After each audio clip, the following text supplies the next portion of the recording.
સુરતની ઉધના પોલીસે બાતમીને આધારે 2 લાખથી વધુના ઇંગ્લિશ દારૂ સાથે એકની ધરપકડ કરી અન્ય 2ને વોન્ટેડ જાહેર કર્યા છે। ઉધના પોલીસે રૂપિયા 2 લાખથી વધુના ભારતીય બનાવટની વિદેશી દારૂની અલગ અલગ બોટલો સાથે આરોપી અજીત રાજ નારાયણ સિંહની ધરપકડ કરી છે। આરોપીએ ડિંડોલીના સુનિલ કાલુ ટેશનિયો પાસેથી દારૂનો જથ્થો લઈને લેમ્બાત સંજયનગર ખાતે રહેતા કમલેશ સતારામ યાદવ તથા રવિન્દ્ર લૂટન પાટીલને આપવા માટે જતો હતો, ત્યારે ઉધના પોલીસે ઝડપી પાડ્યો હતો। હાલ પોલીસે આરોપી વિરુદ્ધ પ્રોહિબિશન એક્ટ મુજબનો ગુનો નોંધી આરોપી સુનિલ, કમલેશ અને રવિન્દ્રને વોન્ટેડ જાહેર કરી તેઓને પકડવા માટે ચક્રો ગતિમાન કર્યા છે। સુરતના સૌરાષ્ટ્રવાસી વિસ્તારોમાં અલગ અલગ જગ્યાએ ચાલુ રાજકોટના બેનરો લાગ્યા છે। હિન્દુ એકતાની સાથે સૌરાષ્ટ્રમાં શાંતિ અને સુરક્ષા માટે મતદાન કરવાની અપીલ કરતા બેનર્સ લાગ્યા છે। 24 સુરત લોકસભાની બેઠક પર ભાજપના ઉમેદવારની બિનહરીફ જીત થઈ હોવાથી 24 સુરત લોકસભા બેઠક પર ચૂંટણી નહીં યોજાશે, જેથી સુરત લોકસભામાં આવતા વરાછાના સૌરાષ્ટ્રવાસી વિસ્તારોમાં અલગ અલગ જગ્યાએ ચાલુ રાજકોટના બેનરો લાગ્યા છે। હિન્દુ એકતાની સાથે સૌરાષ્ટ્રમાં શાંતિ અને સુરક્ષા માટે મતદાન કરવાની અપીલ કરતા બેનર્સ લાગ્યા છે। 50થી 60 જગ્યાઓ પર ચાલુ રાજકોટ મતદાન કરવાના બેનર્સ લાગ્યા છે। હિન્દુ એકતાની જય સાથે સૌરાષ્ટ્રમાં શાંતિ અને સુરક્ષા માટે મતદાન કરવાની અપીલ કરતા બેનર્સ લાગ્યા છે। સુરતના યોગી ચોક, વરાછા રોડ, હીરાબાગ, મોટા વરાછા, સરદાર ચોક, કતારગામ, અમરેલી તેમજ અન્ય વિસ્તારોમાં બેનર્સ લાગ્યા છે।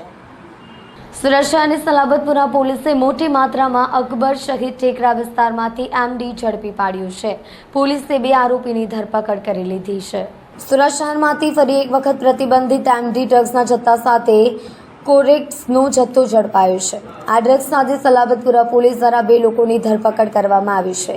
સલાબતપુરા પોલીસે એમડી ડ્રગ્સના જથ્થા અકબર શહીદ ટેકરા પાસેના એક મકાનમાંથી ઝડપી પાડી 2 ઇસમને ઝડપી પાડી અન્ય 3ને વોન્ટેડ જાહેર કર્યા છે। વધુ માહિતી આપતા ડીસીબી ભગીરથ ગઢવીએ કહ્યું, સાંભળો। સલાબતપુરા પોલીસને ઇન્ફોર્મેશન મળી હતી કે સલાબતપુરા પોલીસ સ્ટેશન વિસ્તારમાં અકબર સઈદના ટેકરા પાસે 2 વ્યક્તિઓ એ મોહમ્મદ કામિલ સુલેમાન શેખ અને રિઝવાન ઇકબાલ શેખ, આ બંને લોકો મેફેડ્રોન ડ્રગ્સ આનું વેચાણ કરી રહ્યા છે। જે ઇન્ફોર્મેશનના આધારે પોલીસે નિયમાનુસાર રેડ કરી હતી।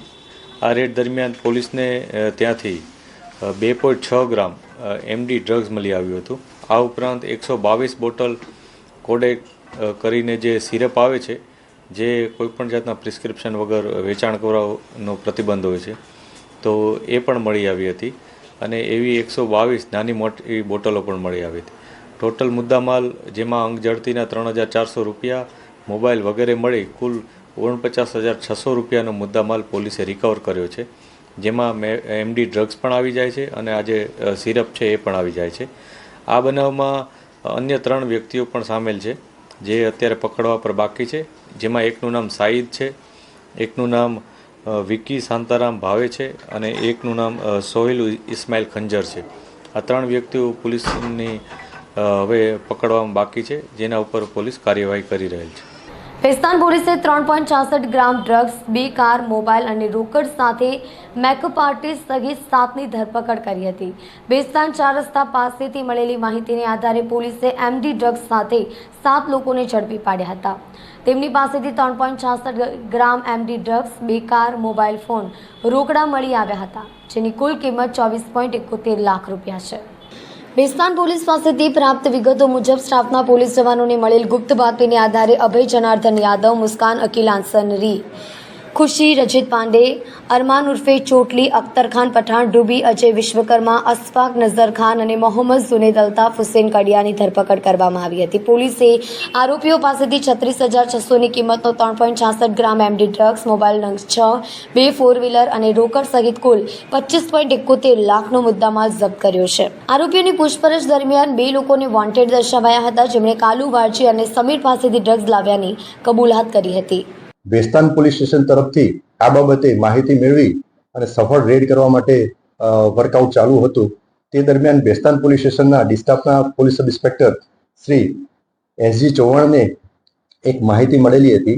એ માહિતી આધારે વર્કઆઉટ કરવા માટે ડિસ્ટાફના પીએસઆઈ એનો સ્ટાફ અને ભેસ્તાન પોલીસ સ્ટેશનના પોલીસ ઇન્સ્પેક્ટર શ્રી દેસાઈ અને પંચો સાથે કાયદેસર કાર્યવાહી કરવા માટે જે માહિતી મળી હતી એ મુજબ ભેસ્તાન 3 રસ્તા પહોંચ્યા।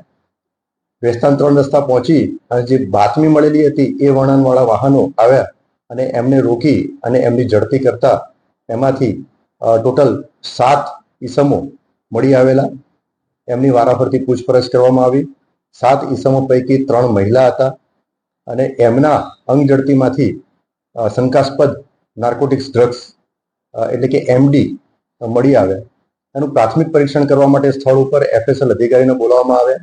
સ્થળ ઉપર જરૂરી પરીક્ષણ કરી અને FSL અધિકારીએ અભિપ્રાય આપ્યો કે એ એમડી ડ્રગ્સ જે છે એ આધારે વેસ્તાન પોલીસ સ્ટેશનમાં ગુનો દાખલ થયેલો છે. કુલ 7 આરોપીઓ વિરુદ્ધમાં. 7 આરોપીઓમાંથી 4 જેન્ટ્સ અને 3 મહિલા આરોપીઓ છે. સુરત શહેરમાં કાપડ વેપારીઓ દ્વારા સ્નેહ મિલનનું આયોજન કરવામાં આવ્યું હતું. આ સ્નેહ મિલન કાર્યક્રમ પર્વત પાટિયા પાસે યોજાયો હતો. ફોસ્ટર દ્વારા સુરત મહેશ્વરી ભવન પહેલા માળ આઈ માતા ચોક પર્વત પાટિયા ખાતે સ્નેહ મિલન કાર્યક્રમનું આયોજન કરવામાં આવ્યું હતું, જેમાં મોટી સંખ્યામાં કાપડ ઉદ્યોગ સાથે સંકળાયેલા વેપારીઓ ઉપસ્થિત રહ્યા હતા. તેમજ ICPO સેલના ACP GA સરવૈયા અને સલાબતપુરા PI BR રબારી ઉપસ્થિત રહી કાર્યક્રમમાં ઉપસ્થિત વેપારીઓને સંબોધન કર્યું હતું.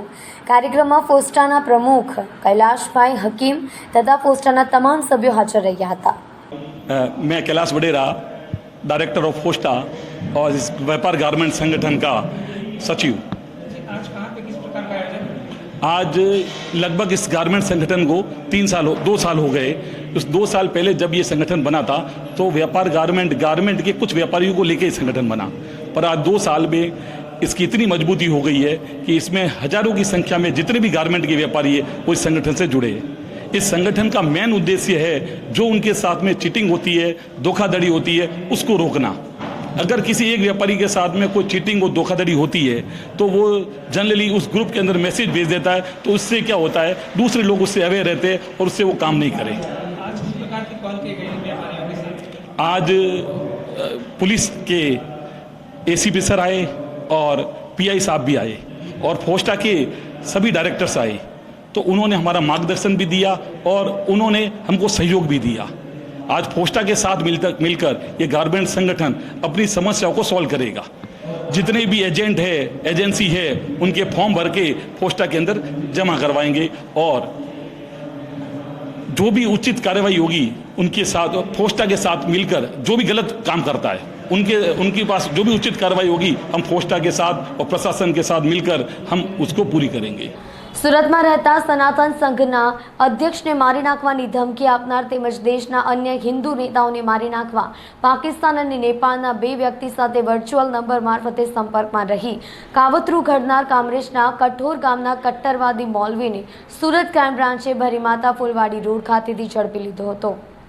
મૌલવી છેલ્લા 1.5 વર્ષથી પાકિસ્તાન અને નેપાળના 2 વ્યક્તિ ઉપરાંત અન્ય લોકો સાથે સંપર્કમાં રહી ભારતના રાષ્ટ્રધ્વજ, હિન્દુ ધર્મ અને દેવી દેવતાઓ અંગે અભદ્ર ટિપ્પણી કરી કટ્ટરવાદી વિચારધારાને ફેલાવતો હતો.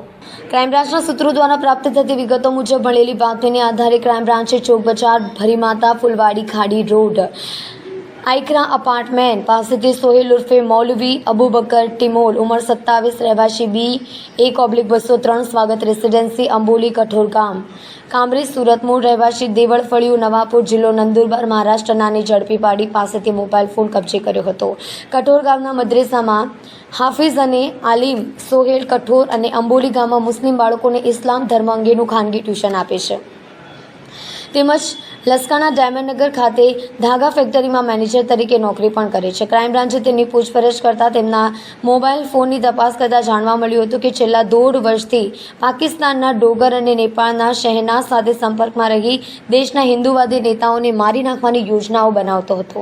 સોહેલ સોશિયલ મીડિયા મારફતે બંનેના સંપર્કમાં આવ્યા બાદ બંનેએ તેને ભારતમાં હિન્દુવાદી સંગઠનો દ્વારા નબીની ગુસ્તાખી કરવામાં આવે છે, તેમને સીધા કરવાની જરૂર છે તેવી ઉશ્કેરણી કરી હિન્દુવાદી નેતાઓને ધમકી આપવા માટે તેની ઓળખ છતી નહીં થાય તે માટે લાઓસ દેશનો ઇન્ટરનેશનલ સિમ નંબર મેળવી આપ્યો હતો. આ નંબર વોટ્સએપમાં બિઝનેસ નંબર તરીકે એક્ટિવ કરાવી વર્ચ્યુઅલ નંબર કરાવ્યા બાદ સોહેલ સુરતમાં રહેતા અને સનાતન સંઘના રાષ્ટ્રીય અધ્યક્ષ ઉપદેશ રાણાને કમલેશ તિવારીની જેમ મારી નાખવાની અવારનવાર ધમકી આપી હતી. દેશના અન્ય હિન્દુવાદી નેતાઓ હૈદરાબાદના ધારાસભ્ય રાજા સિંહ, સુદર્શન ન્યૂઝ ચેનલના editor in chief Suresh Chauhan અને દિલ્હીના નુપુર શર્માને મારી નાખવા માટે તેણે પાકિસ્તાનના ડોગર અને નેપાળના શહેનાઝ સાથે સંપર્કમાં રહી કાવતરું પણ ઘડ્યું હતું. ક્રાઇમ બ્રાન્ચની પ્રાથમિક તપાસમાં બહાર આવ્યું છે.